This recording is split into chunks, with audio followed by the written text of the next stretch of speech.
Yes breaking news చూస్తున్నాం. ప్రధానమంత్రిగా నరేంద్ర మోదీ సంవత్సర కాలమే ఉంటారు. ఎస్ మీరు విన్నది నిజం అంటున్నాడు రాహుల్ గాంధీ. ఏడాదిలోగా కేంద్రంలోని ఎన్డీఏ సర్కారు కూలిపోతుంది అని ప్రతిపక్ష నేత రాహుల్ గాంధీ సంచలన వ్యాఖ్యలు చేస్తున్నారు. ఢిల్లీలో నిర్వహించినటువంటి నేషనల్ ఆదివాసీ ప్రొఫెషనల్ సదస్సులో ఆయన చేసినటువంటి వ్యాఖ్యల వీడియోలు బయటకు వచ్చాయి. వ్యవస్థలోని రహస్య సమాచారం తనకు చేరుతున్నదని చెప్పినటువంటి రాహుల్ దేశంలో ఆర్థిక సంక్షోభం వస్తుందని, ప్రజా ఒత్తిడిని అణిచివేసేందుకు ఎమర్జెన్సీ అస్త్రాలను ప్రయోగిస్తారని అనడం తీవ్ర చర్చనీయాంశమైంది.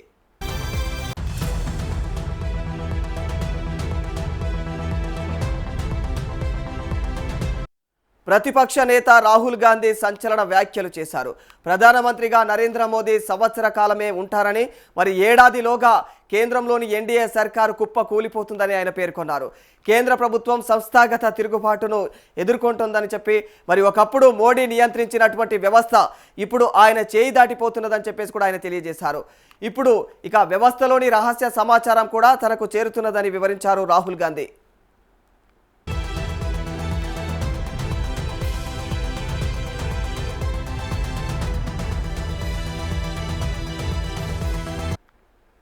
ప్రధానమంత్రి నరేంద్ర మోదీ ఆయన మంత్రివర్గ సమాచారం ఎప్పటికప్పుడు తనకు వస్తున్నదని తెలియజేశారు రాహుల్ గాంధీ. మరోవైపు ఆర్థిక సునామీ దేశాన్ని కమ్మేయనున్నదని, మరి ఇవన్నీ కూడా మోడీ ప్రభుత్వం కూలిపోవడానికి దారి తీస్తాయని చెప్పేసి ఆయన తెలియజేస్తూ ఉన్నారు. మరి ఢిల్లీలో నిర్వహించినటువంటి నేషనల్ ఆదివాసీ ప్రొఫెషనల్ సదస్సులో రాహుల్ గాంధీ చేసిన ఈ సంచలన వ్యాఖ్యలకు సంబంధించినటువంటి వీడియోలు బయటకు వచ్చాయి.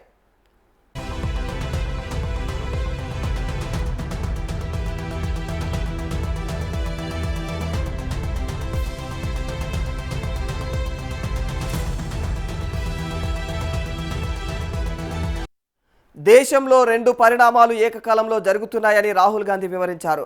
అందులో ఒకటి, ఎన్నడూ చూడని స్థాయిలో ఆర్థిక సునామీ దేశాన్ని తాకనున్నదని, మరి అంతర్జాతీయ సంక్షోభాల ప్రభావం పడకుండా దేశానికి ఉండే రక్షణ వ్యవస్థను బీజేపీ ప్రభుత్వం ధ్వంసం చేసిందని, మరి అందుకే ఈ ఆర్థిక సునామీ రానుందని చెప్పేసి ఆయన వివరించారు. మరి రెండవది, మోడీ ప్రభుత్వం కేంద్ర వ్యవస్థలపైన నియంత్రణ కోల్పోయిందని చెప్పేసి తెలియజేశారు. ఎన్నికల సంఘం పూర్తిగా నియంత్రణలో ఉన్నదని మీరు అనుకుంటున్నారా? అది 3 ఏళ్ల కిందట విషయం.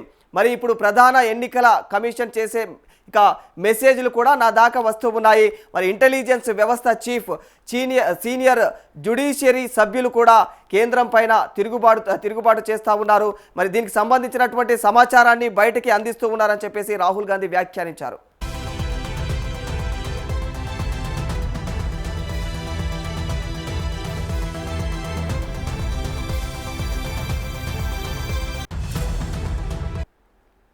నియంత్రణ వ్యవస్థే కుప్పకూలిపోతున్నదని రాహుల్ గాంధీ వివరించారు.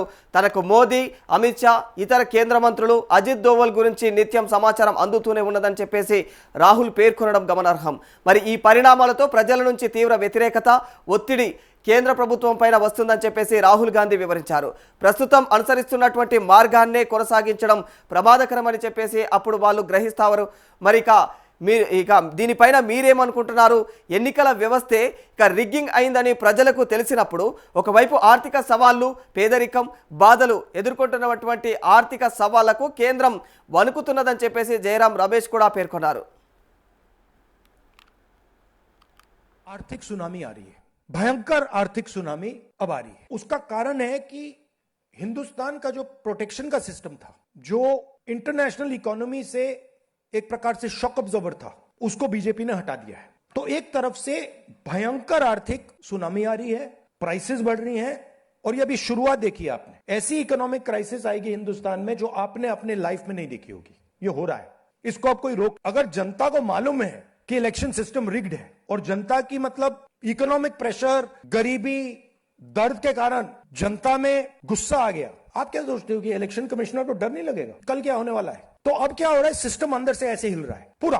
और मैं आपको ये बता दूं कि मेरे पास इंफॉर्मेशन आ रही है, सिस्टम मुझे इंफॉर्मेशन दे रहा है। मोदी जी के बारे में, शाह जी के बारे में, उनके बेटों के बारे में, मिनिस्टर्स के बारे में, अजीत डोवल के बारे में पूरा इंफॉर्मेशन है। धड़ाधड़ हमारे सिस्टम से ही आ रहा है। अब ये हो सकता है कि जनता के प्रेशर को ये सप्रेस करने की कोशिश करें, इमरजेंसी जैसी चीज कर दें, हो सकता है। बट अब हम दूसरी स्टेज में जा रहे हैं। पहले हम फुल कंट्रोल स्टेज में थे, अब ये आउट ऑफ कंट्रोल जा रहा है इनके। मैं मोदी जी के पास जाता हूं, जब मीटिंग में जाता हूं, मैं आपको बताऊं, मेरे पास मोदी जी के पर इतना इंफॉर्मेशन है, मोदी जी जानते हैं, मैं भी जानता हूं। जब मैं उनसे मिलता हूं, भैया आंख में आंख लगाना रहा, हिलना पड़ता है, क्योंकि वो जानते हैं कि जिस सिस्टम को मैंने कंट्रोल किया था वो सिस्टम कोलैप्स कर रहा है और पूरा इंफॉर्मेशन इसको दे रहा है। तो ये डायनामिक चल रही है। और आप देखना, मेरे अंदाजे से, मेरा असेसमेंट है, 1 साल के अंदर मोदी जी प्राइम मिनिस्टर नहीं होंगे। అయితే ప్రజలకు ఎన్నికల కమిషన్ భయపడదా, అందుకే ఇప్పుడు వ్యవస్థే వణికిపోతున్నది అని చెప్పేసి జయరాం రమేష్ వివరించారు. ఇప్పుడు వాళ్ళు ప్రజా ఒత్తిడిని అణచివేయాలని చూస్తారు, ఎమర్జెన్సీ వంటి అస్త్రాలను ప్రయోగిస్తారు. దాదాపుగా ఇదే జరుగుతుందని చెప్పేసి ఆయన తెలియజేశారు.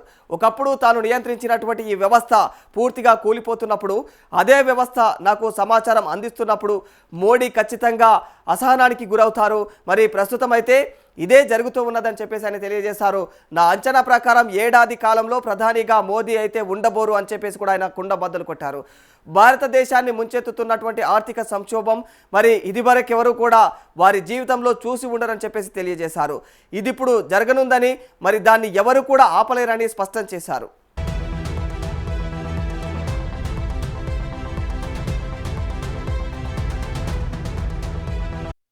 దేశ ఆర్థిక వ్యవస్థ తీరుపైన నరేంద్ర మోదీ సారథ్యంలోని కేంద్ర ప్రభుత్వం ఇక వణికిపోతున్నదని చెప్పేసి కాంగ్రెస్ సీనియర్ నేత జయరాం రమేష్ కూడా తెలియజేశారు.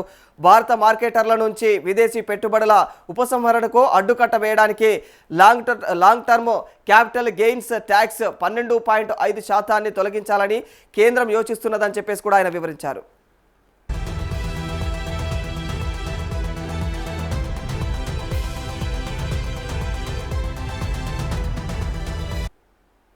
దేశ ఆర్థిక సవాళ్లు తీవ్రతరం అవుతున్నాయని, మరి దేశంలో పెట్టుబడి పెట్టాలనుకునే వాళ్ళు కూడా మరి విదేశాల్లో ఇన్వెస్ట్ చేస్తూ ఉన్నారని, లేదా తమ ఇన్వెస్ట్మెంట్లను వాయిదా వేసుకుంటున్నారని చెప్పేసి పేర్కొన్నారు. అదే విధంగా అయితే రాజేష్ ఎక్స్పర్ట్స్ సెబీ యాక్షన్ను ప్రస్తావిస్తూ అలాంటి సంస్థలు ఎల్ఐసి ఎలా పెట్టుబడులు పెట్టిందని చెప్పేసి కూడా ఆయన ప్రశ్నించడం జరిగింది. 10.8% హోల్డింగ్స్ ఈ సంస్థలో ఉండటాన్ని ప్రశ్నించారు. అంత పెద్ద మొత్తంలో రాజేష్ సంస్థలో పెట్టుబడులు పెట్టడం వెనక అధికారిక పక్షం ప్రోద్బలం ఏమీ లేదా అని చెప్పేసి కూడా అనుమానం వ్యక్తం చేశారు.